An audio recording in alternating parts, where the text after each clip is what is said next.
अस्सलाम वालेकुम दोस्तों हिकु ख़बर तव्हां सां शेयर कंदा हलूं त सिंध जी मशहूरु टिकटॉक स्टार अक्सा किंजर जे बारे में हिकु ख़बर सोशल मीडिया ते तमामु तेज़ीअ सां वायरल थी रही आहे।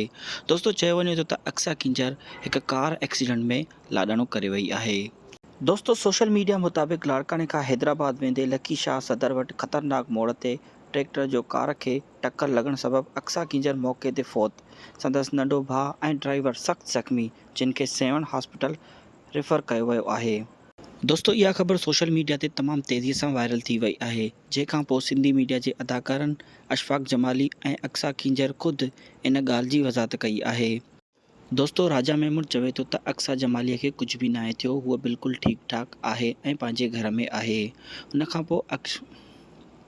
उन खां पोइ अशफ़ाक़ जमाली बि इहा ई ॻाल्हि करे थो त अक्सा किंजर बिल्कुलु ठीकु ठाकु आहे ऐं उहो पंहिंजे घर में बिल्कुलु ठीकु ठाकु महफ़ूज़ आहे। अक्सा जमालीअ जी बि इन ॻाल्हि जी वज़ाहत कई आहे, जंहिंखां पोइ अक्सा जमालीअ पंहिंजी पोस्ट में लिखियो आहे त मां बिल्कुलु ठीकु ठाकु आहियां, मूंखे कुझु बि नाहे थियो, हरभरू अहिड़ियूं कूड़ियूं ख़बरूं हुलाए करे असांखे अज़ियत न ॾियो। ऐं दोस्तों अक्सा जमाली ईअं बि चयो त जेके कूड़ियूं ख़बरूं हुलाइनि था, मां उन्हनि खे सिर्फ़ु चवंदुमि त अल्लाह साईं तव्हांखे हिदायत ॾे, बाक़ी अहिड़ियूं कूड़ियूं ख़बरूं न हुलायो जंहिंसां ॿिए खे तकलीफ़ अचे। दोस्तों इहा ख़बर बिल्कुलु कूड़ी आहे, अक्सा जमाली बिल्कुलु ठीकु ठाकु आहे, उनखे कुझु बि नाहे थियो। हरूभरू सोशल मीडिया ते ग़लति ख़बरूं हुलाए माण्हू उन्हनि खे अज़ियत ॾेई रहिया आहिनि।